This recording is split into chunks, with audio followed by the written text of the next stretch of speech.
I think we're going live. Yeah, that one's clicked on. Hi everyone, just bear with me. I'm trying to do the double camera again. Making sure I can see everything that's going on. Hi everybody, thank you for coming on. It's going to be a couple of minutes and just loading up my Facebook as well on the laptop, so trying to do both at the same time. Hope everyone's enjoyed the sunshine today, on and off.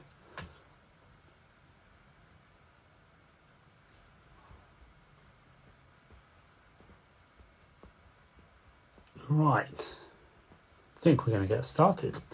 So, hi everyone, my name's Mark and I'm the face behind Harrington Projects, and this evening I'm going to talk to you about one of my books. What's the worst that could happen? What's the worst that could happen? What happens to Grandad's teeth? Because I'm getting confused and it's usually later than it is. So, what happened to Grandad's teeth? This is my first children's book and I work with very talented Evie Arnton on this. And it is just pure fun. Completely and utterly fun. Now, there's a little bit of a story behind the story before I go into how we got this project going. It makes a bit more sense as to what happened to Grandad's teeth. So imagine at the end of lockdown, my family and my parents-in-law decided that we would go down to the beach for the day. And everyone was really excited because it was the first time we've been together. And it was just like a glorious sunshiny day. And it was like, yes, this is going to be the best day ever. Let's go. Let's get down to the beach as quickly as we can. Obviously, we hadn't used the car for a little while. And we've got a boot where there's seats hidden in the boot. And usually in there, we've got a box of things just in case we break down, including a thing of oil. And they'd been in the car for so long, we hadn't realised, but it disintegrated a bit and leaked over the back seats.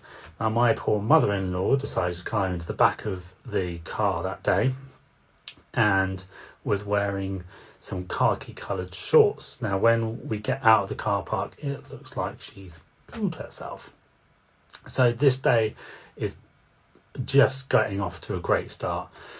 So my poor mother-in-law is covered in oil, looks like she's pooed herself in the middle of a car park at a beach.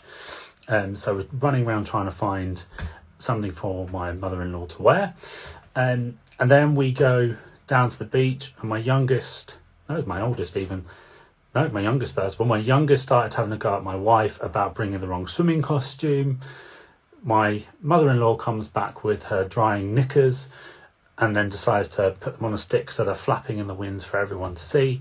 Then my eldest starts having a go about the ice cream that she wants and they haven't got the right flavour. And so these things were piling up and up and up. And it got to the afternoon, things had calmed down a bit. And my father-in-law, my girl's granddad, said, right, I'm going to take the girls for a quick dip. You guys just chill. Let's have a breather, get everything back together, or just chill for a bit. So I'm lie down in the sun and like, yes, 5 minutes, got some music on, listening to chilling.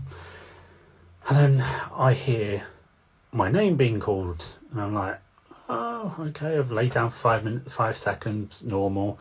And then from the shoreline, my father-in-law and my kids are going, come, Dad, Mark, come down here. I'm like, okay. I thought I was lying down here for a second, but obviously not. So get down to the beach, down to the shoreline, and whilst I've laid down for this 5 seconds, a massive wave has come and knocked over my daughter and my father-in-law, to the point where this wave was so strong, it knocked out my father-in-law's teeth. Yes, so that is where the story starts of what happened to Grandad's teeth. That day, that afternoon even, we had to look along in the sea, in the rocks, lifting rocks. I even had to go to a lifeguard and ask, had they seen any teeth lying around? So unfortunately for my father-in-law, the girl's granddad, we didn't find the teeth. But on the way back, we started having these discussions about what happened to Grandad's teeth when we were there.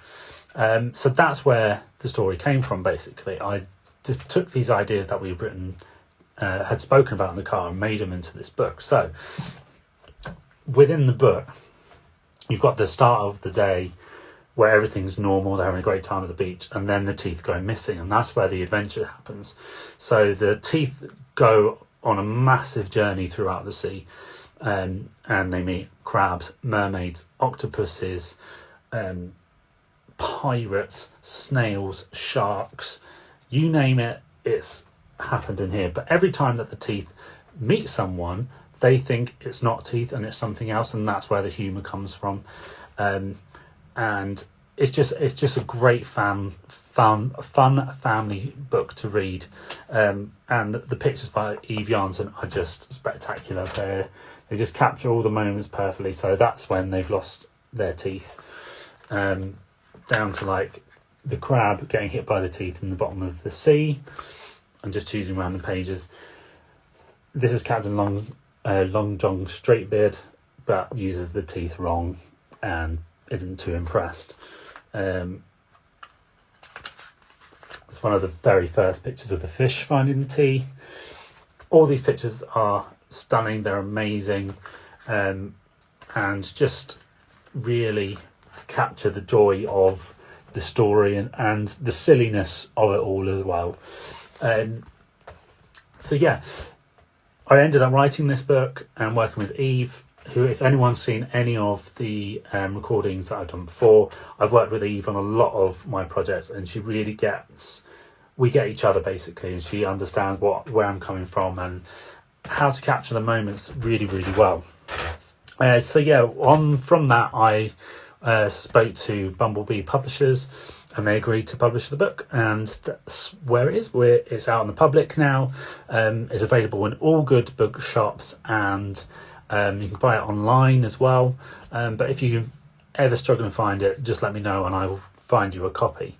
What I found with what happens to Grandad's teeth is that it is really good for kids between 4 and 10, but equally it is a really good sensory story as well. So for any of my SND teachers out there looking for something fresh and something new to capture the imagination, this story engages in a really amazing way. There's a couple of teachers that I've worked with who have taken this story and turned it into their own sensory story, and also I've given them advice. But like, there's bits where they're cutting some seagrass, you can use fine motor skills to cut the grass, or if they haven't got those skills, rip the grass, or just interacting with walking on some different grass textures as well.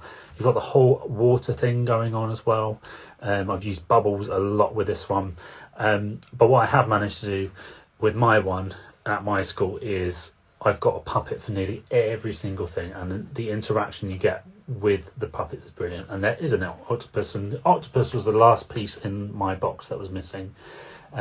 So he will be going to school ready for next term for my students to enjoy the story. But yeah, it is a great story, and all the reviews, etc., that I've had back have said how amazing it is, how funny it is. So please have a look out for it, and please share if you've read anything, if you've read the story and want to tell me more about it. I am thinking about doing a sequel about what happens to Grandad's teeth next, and just trying to work out where the teeth would go next, if I'm honest. So if you have some ideas, please let me know. I'm going to do one more live over the summer holidays, and my next one will be a work in progress one. So all the projects that I've got behind the scenes that I'm thinking about or started working on, how they're going and what I want to do with them. So thanks to everyone for just listening in for now. Any questions, please put in the comments below, and I'll talk to you very soon. Have a great evening, everyone.